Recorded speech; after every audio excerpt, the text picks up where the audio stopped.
Assalamualaikum warahmatullahi wabarakatuh.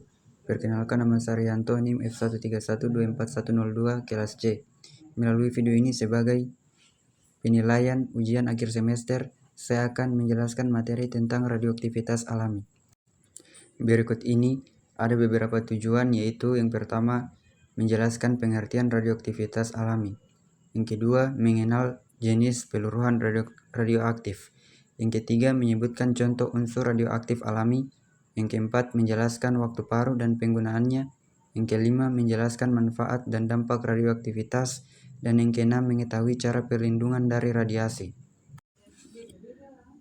Nah, pada slide kali ini saya akan menjelaskan tentang pengertian radioaktivitas alami. Radioaktivitas adalah proses peluruhan inti atom tidak stabil dengan memancarkan partikel atau gelombang. Pertama kali ditemukan oleh Henry Becquerel 1896 dan dikembangkan oleh Marie dan Pierre Curie. Disebut alami bila terjadi tanpa campur tangan manusia. Saya juga akan menambahkan tentang radioaktivitas alami yang saya ketahui. Radioaktivitas itu terjadi ketika inti atom yang tidak stabil melepaskan energi agar menjadi stabil. Energi ini datang dalam bentuk seperti partikel alfa, partikel beta, atau sinar gamma.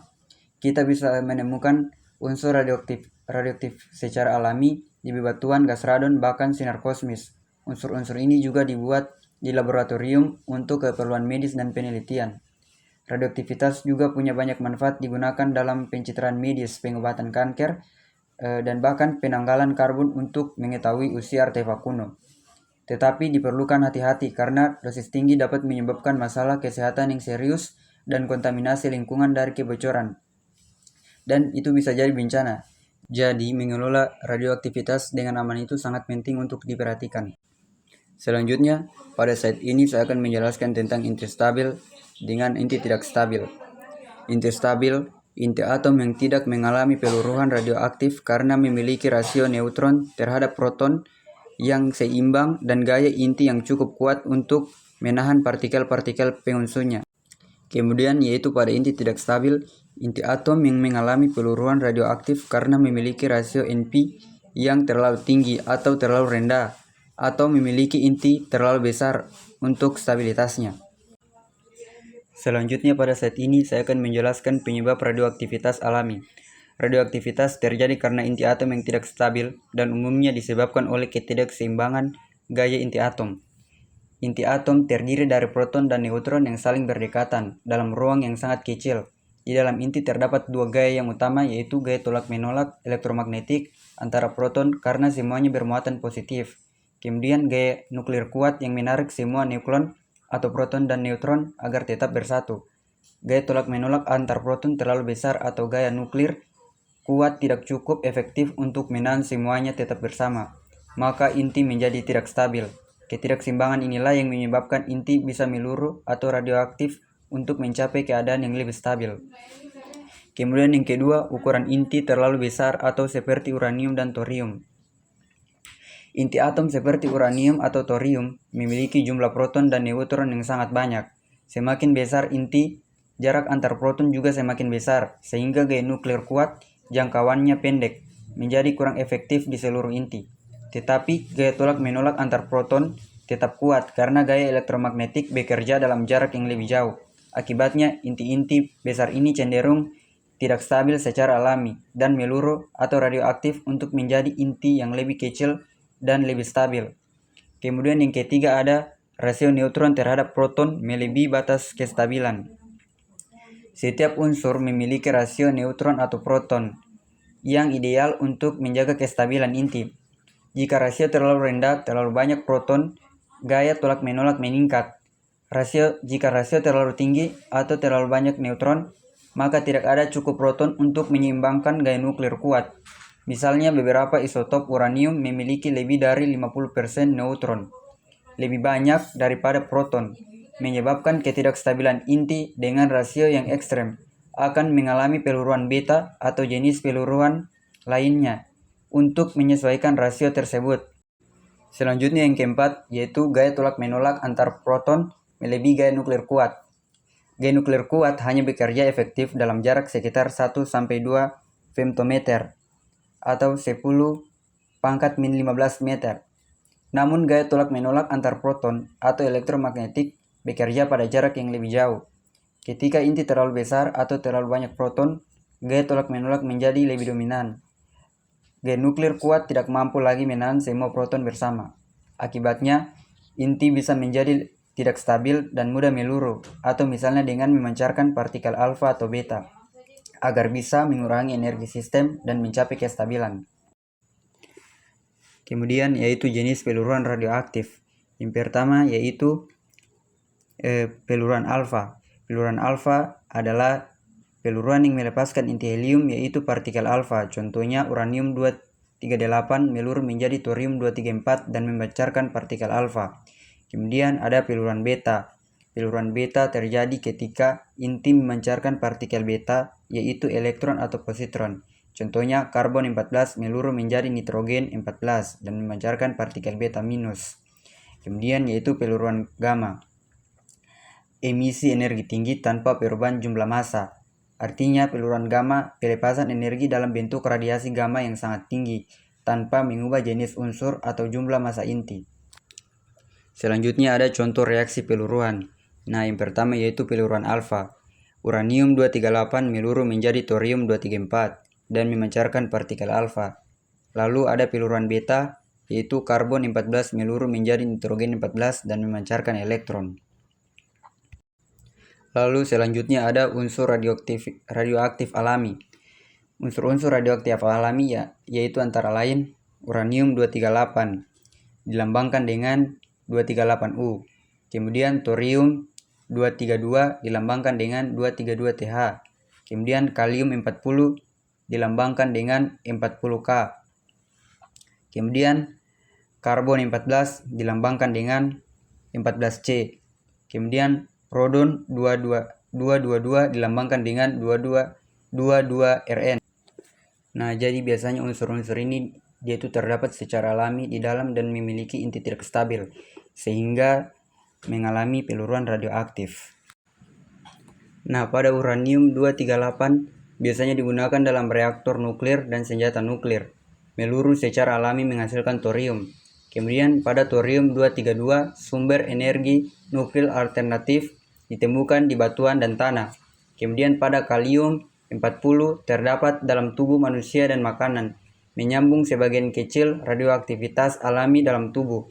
Kemudian pada karbon 14 digunakan untuk penanganan fosil dan artefak atau carbon dating. Dibentuk atmosfer oleh sinar kosmik. Kemudian pada rodon 222 gas radioaktif hasil peluruan uranium dapat menumpuk di ruang tertutup dan berbahaya bagi kesehatan. Selanjutnya ada aplikasi waktu paruh, yaitu penanggalan karbon atau radiokarbon dating. Biasanya digunakan untuk mengukur umur fosil benda purbakala. Kemudian ada penentuan usia batuan dan bumi dengan uranium dan thorium. Selanjutnya ada waktu paruh atau half-life. Waktu paruh adalah waktu yang dibutuhkan oleh separuh jumlah inti radioaktif untuk meluruh.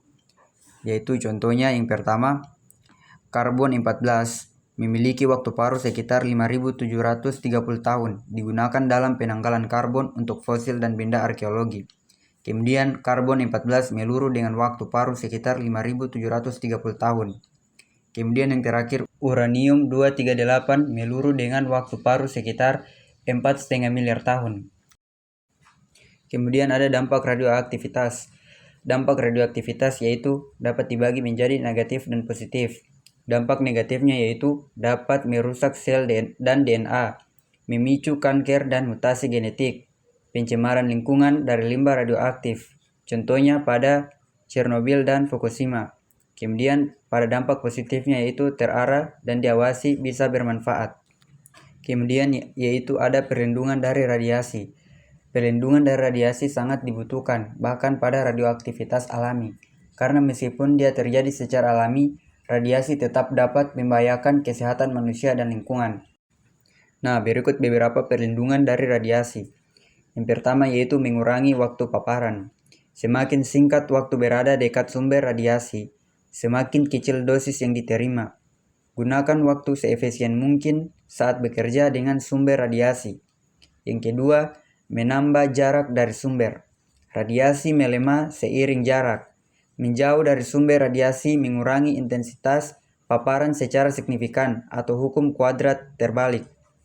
Yang kemudian ketiga, alat pelindung diri atau APD, yaitu jas lab, sarung tangan, masker, dan kaca pelindung digunakan untuk mencegah kontak langsung dengan bahan radioaktif. Ini wajib digunakan di laboratorium atau fasilitas nuklir. Kemudian ada deteksi radiasi. Yang pertama yaitu Geiger-Müller counter atau GM counter. Mendeteksi radiasi alfa, beta, dan gamma. Menghasilkan bunyi klik setiap kali partikel terdeteksi. Umumnya digunakan karena murah dan praktis. Selanjutnya ada dosimeter. Dia mengukur total paparan radiasi dalam jangka waktu tertentu. Biasanya dipakai oleh pekerja radiasi atau medis nuklir. Ada yang digital, ada juga yang berupa film dosimeter. Kemudian ada scintillation counter, mendeteksi radiasi melalui kilatan cahaya pada bahan khusus atau scintillator. Sangat sensitif terhadap radiasi gamma dan beta, dan banyak digunakan dalam medis nuklir dan fisika partikel. Kemudian yang keempat, yaitu ionization chamber, mengukur radiasi berdasarkan jumlah ion yang terbentuk dalam gas. Cocok untuk mengukur dosis radiasi tinggi, digunakan di fasilitas nuklir dan radiologi. Kemudian ada studi kasus. Studi kasus yang ditemukan yaitu pada Fukushima Daiichi pada tahun 2011. Gempa dan tsunami merusak reaktor nuklir. Radiasi tersebar ke lingkungan. Dampaknya yaitu gempa bumi berkekuatan 9,0 SR dan tsunami terbesar menghantam wilayah timur laut Jepang pada 11 Maret 2011. Sistem pendingin reaktor gagal menyebabkan pelelehan inti reaktor dan kebocoran radiasi. Nah, ada beberapa dampaknya pada kesehatan manusia dan dampak pada lingkungan. Dampak terhadap kesehatan manusia yaitu paparan radiasi. Warga di sekitar reaktor terpapar radiasi tingkat rendah dan sedang meningkatkan risiko kanker, terutama tiroid pada anak-anak akibat iodin radioaktif. Dan yang kedua yaitu dampak lingkungan dan tepatnya pada pencemaran laut. Nah, pada pencemaran laut, air yang digunakan untuk mendinginkan reaktor dibuang ke laut dan mencemari ekosistem laut dengan isotop radioaktif seperti Cesium-137 dan Strontium-90. Lalu selanjutnya pada slide terakhir yaitu tinjauan etika dan lingkungan. Yang pertama, etika penggunaan tenaga nuklir.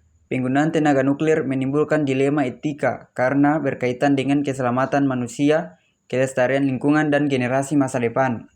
Nah, pada poin pertama, oleh karena itu menurut saya kita harus perlu mempertimbangkan moral sebelum memutuskan untuk membangun atau mengoperasikan fasilitas nuklir. Harus dijamin bahwa manfaatnya itu jauh lebih besar daripada risikonya.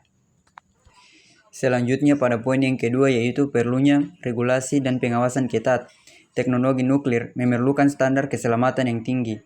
Regulasi harus mencakup perizinan yang ketat. Pembangunan dan pengoperasian reaktor harus diawasi oleh badan pengawas nasional maupun internasional seperti Bapeten dan IAEA.